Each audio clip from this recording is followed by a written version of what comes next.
Guys स्क्रीनवरती काही sentence दिसत आहेत. जर तिने हे पाहिलं असतं तर, जर तू मला मदत केली असती तर, जर त्याचा फोन हरवला असता तर, जर आपण भेटलो नसतो तर, जर ती आली नसती तर. गाईज ही सगळी सेंटेन्स आहेत. ही सगळी सेंटेन्स जेव्हा आपण डेली यूज मध्ये बोलण्याचा प्रयत्न करतो त्यावेळेस आपल्याला थोडंसं कन्फ्युजन होतं की बाबा ही सेंटेन्स बनवायची तरी कशी. कारण अशी सेंटेन्स बनवताना जर साठी बरेच जण इफचा यूज करतील आणि बाकीचं सेंटेन्स जसे की कंडिशनल सेंटेन्स बनवतो तसं बनवण्याचा प्रयत्न करतील. गाईज पण तो प्रॉपरली तसे सेंटेन्स बनवली जात नाहीत. अशी ही जी सेंटेन्स असतात ही सेंटेन्स पास्ट इमॅजिनरी सिच्युएशन वरती अवलंबून असतात. पास्ट इमॅजिनरी सिच्युएशन म्हणजे काय? पास्टमध्ये एखादी गोष्ट घडली नाही पण आपण विचार करतो की असं झालं असतं तर, अशा प्रकारची सेंटेन्स असतात. ही सेंटेन्स बनवण्यासाठी तुम्हाला सिम्पली काय करायचं आहे, दोन कॉम्बिनेशनचा यूज करायचा आहे. ते कोणतं? पहिलं आहे व्हॉट इफ आणि दुसरं आहे पास्ट परफेक्ट टेन्सचा. सिम्पली तुम्हाला व्हॉट इफ आणि पास्ट परफेक्ट टेन्सचं सेंटेन्सचं जेही फॉर्म्युला आहे ते घेऊन हे सेंटेन्स बनवायचं आहे. म्हणजे थोडक्यात जर तुम्हाला याचा फॉर्म्युला सांगायचा म्हटला तर त्याचा फॉर्म्युला आहे what if plus subject plus had plus वर्बचं थर्ड फॉर्म प्लस ऑब्जेक्ट. इथे क्वेश्चन मार्क द्यायला विसरायचं नाहीये. आता इथे बघा व्हॉट इफ जर तुम्ही काढलं, बाकीचं जेही सेंटेन्स उरतं ते सिम्पली तुम्हाला पास्ट परफेक्ट टेन्सचं सेंटेन्स आहे. इथं हॅड का घेतलं? कारण आपण पास्ट बद्दल बोलत आहोत. आणि व्हॉट इफ का घेतलं? जर असं घडलं असतं तर, याच्यासाठी. बरेच जण अशा सेंटेन्स मध्ये इफचा यूज करतील पण ते रॉंग आहे. आता गाईज व्हॉट इफ म्हणजे जर असं झालं असतं तर. इथे तुम्हाला क्लिअर झालं? आता इथे बघा याचे काही एक्झाम्पल बघूया जेणेकरून तुम्हाला चांगल्या प्रकारे समजेल. जर मी ट्रेन चुकवली असती तर. आता हे सेंटेन्स आहे.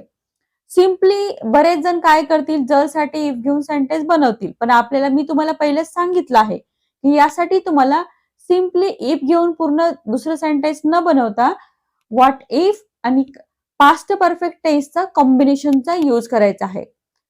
करा मग according to formula. What if I had missed the train. What if I had missed the train. इथं वर्बचं थर्ड फॉर्म घ्यायचं आहे. कारण हॅड नंतर पास्ट परफेक्ट मध्ये आपण वर्बचं थर्ड फॉर्म घेतो. गाईज इथे एक लक्षात ठेवा, तुम्हाला टेन्सचं थोडं नॉलेज असणं इथे गरजेचं आहे. जर तुम्हाला टेन्सचं नॉलेज असेल तर तुम्ही अशा प्रकारचे सेंटेन्स खूप चांगल्या प्रकारे बनवू शकणार आहात. जर तुम्हाला टेन्स कन्फ्युजन होत असेल टेन्स मध्ये तर आपल्या चॅनलवरती खूप चांगला व्हिडिओ आहे, तो तुम्ही नक्की फॉलो करा. जर आपण लवकर पोहोचलो असतो तर. What if we had reached early. What if we had reached early. आपण पोहोचलो असतो, हॅड रिच्ड लवकर, अर्ली. हे तर तुम्हाला कळालं की पास्ट परफेक्टचं सेंटेन्स आहे. सिम्पली व्हॉट इफ लावलं आपण पहिल्यांदा आणि लास्टला काय केलं, क्वेश्चन मार्क दिला. क्लिअर? जर त्याने सत्य सांगितलं असतं तर. What if he had told the truth. What if he had told the truth. जर तू मला मदत केली असती तर. What if you had helped me. What if you had helped me. जर त्याचा फोन हरवला असता तर. What if he had lost his phone. What if he had lost his phone. Next sentence बघा, जर मी अभ्यास केला नसता तर. आता हे सेंटेन्स तुम्हाला रीड करताना किंवा रीड केल्यानंतर समजलं असेल की ही सेंटेन्स काय आहे, नेगेटिव्ह सेंटेन्स आहे. कारण आतापर्यंत एखादी गोष्ट झाली असती तर अशा इमॅजिनरी सिच्युएशनचे आपण सेंटेन्स बघत होतो. पण हे जे सेंटेन्स आहे असं झालं नसतं तर, म्हणजे एखादी गोष्ट घडली नसती तर, अशा प्रकारे तुम्ही इथे त्याचं इमॅजिन करत आहात. म्हणजे हे नेगेटिव्ह सेंटेन्स आहे.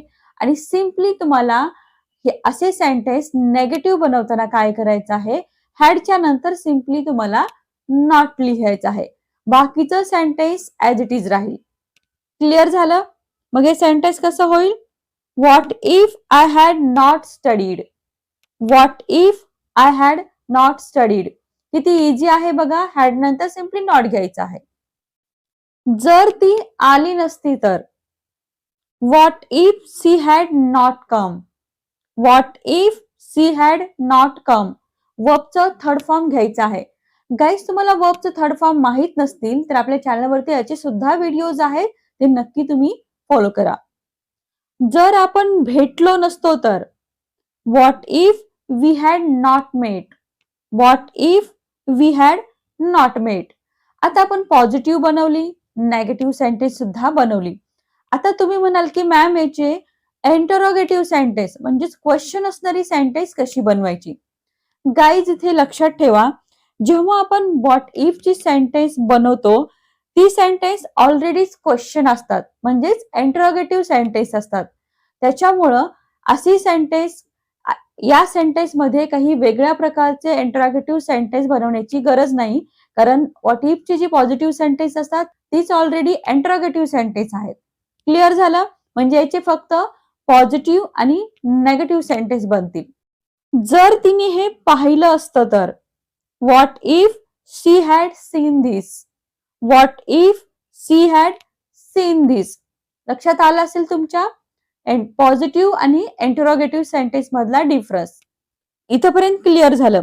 आता बघा, बरेच जण काय करतील, what if did you go असं, what if did you go हे सेंटेन्स रॉंग असेल, कारण व्हॉट इफच्या नंतर आपण इथे डिडचा यूज नाही करायचा आहे. सिम्पली तुम्हाला हॅडच घ्यायचा आहे, किंवा इथे क्वेश्चन आहे म्हणून पहिल्यांदा हेल्पिंग वर्ब लिहायची गरज नाही. आपलं करेक्ट सेंटेन्स कसं असेल, what if you had gone. What if you had gone. वर्बचं थर्ड फॉर्म येईल. इंटरोगेटिव्ह सेंटेन्स आहे म्हणून तुम्हाला इथे वर्ब, हेल्पिंग वर्ब पहिल्यांदा घेऊन नंतर सब्जेक्ट घेण्याची गरज नाही. क्लिअर झालं इथपर्यंत? आय होप गाईज हा व्हिडिओ तुमच्यासाठी नक्कीच युजफुल असेल. तुम्ही आता अशा प्रकारचे सेंटेन्स डेली यूज मध्ये नक्कीच बोलू शकणार आहात. गाईज, व्हिडिओ थोडा इन्फॉर्मेटिव्ह वाटला, व्हिडिओला लाईक करा, शेअर करा. चॅनलवरती जर तुम्ही नवीन असाल तर सबस्क्राईब करायला विसरू नका.